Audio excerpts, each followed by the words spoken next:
इस घर में जब बहू की कद्र नहीं तो बेटी भी अब नहीं आएगी। भाभी, आप यहाँ किचन में घुसी हुई हैं। चलो ना बाजार, नहीं जाना क्या? परसों राखी है, बस आज का दिन है, कल ऑफिस जाना है तो समय ही नहीं मिलेगा। राशि ने अपनी जेठानी नमिता से कहा। पर मैंने तो 3 दिन हुए राखी कोरियर से भिजवा दी है। और वह नमिता की बात बीच में काटते हुए आश्चर्य से राशि ने पूछा, जी भेज दी? मतलब आप राखी पर जाओगी नहीं? आपका तो मायका लोकल है और आप घर नहीं जाती। अमित और आशीष भैया लोग को राखी बांधने? नहीं, मैं 4 साल हो गए राखी और भाई दूज पर अपने मायके नहीं गई।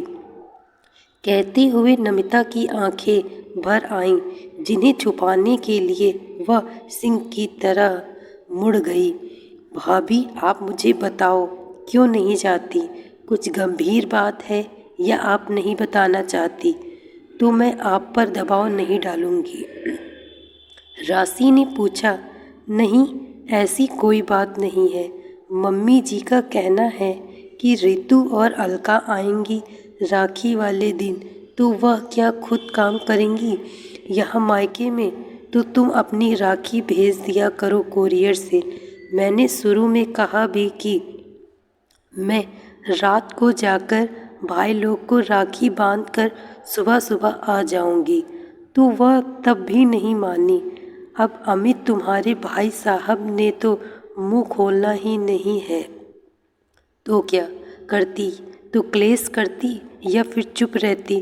तो मैंने चुप रहना बेहतर समझा। अब नमिता का जैसे बांध टूट गया और वह बिलख पड़ी। राशि के मुंह से बोल ना फूटा, पर इतना तो समझ गई, यही स्थिति अब कल फिर से रिपीट होने वाली है।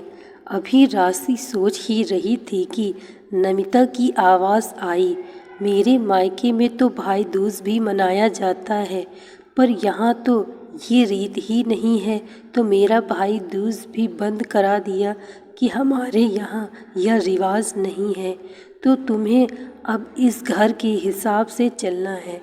यानी मैं अब अपने भाइयों का तिलक भी नहीं कर सकती। लेकिन अलका हर भाई दूज पर यहाँ आती है।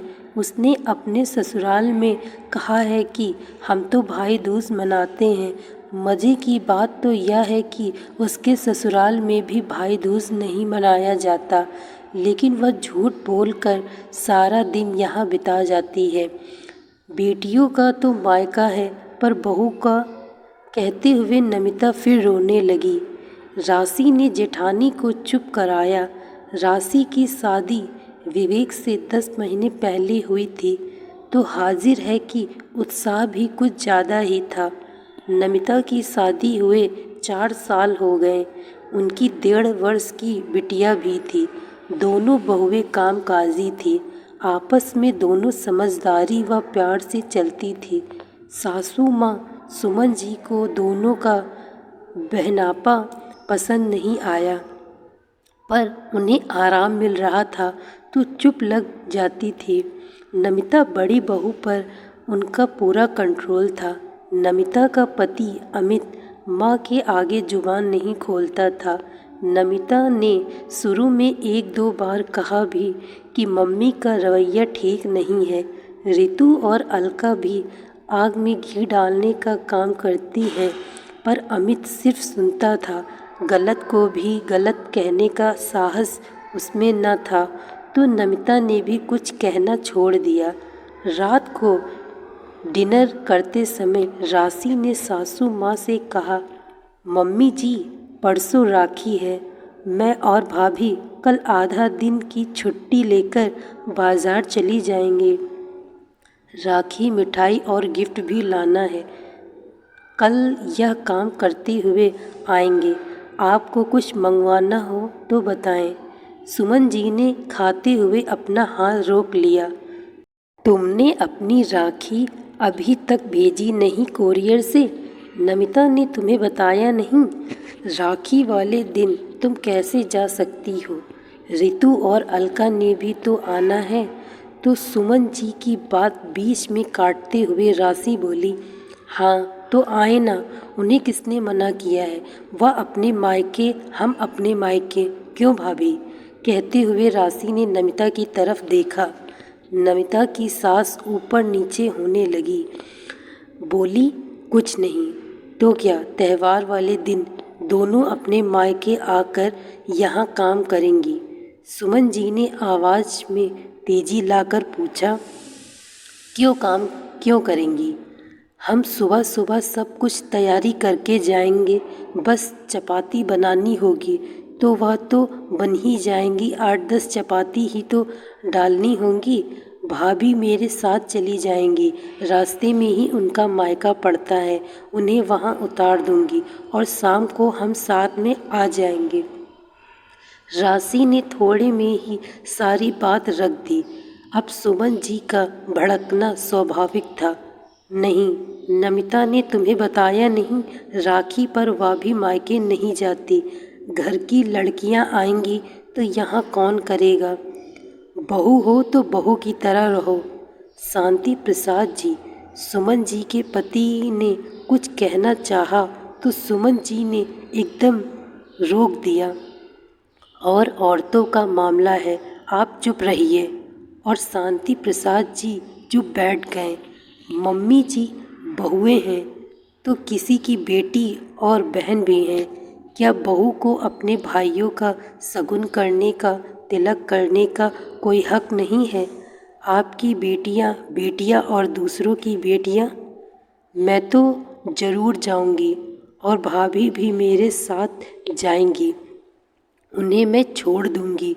और तभी अमित ने गुस्से में कहा, नमिता नहीं जाएगी और अगर गई तो मुझसे बुरा कोई नहीं होगा।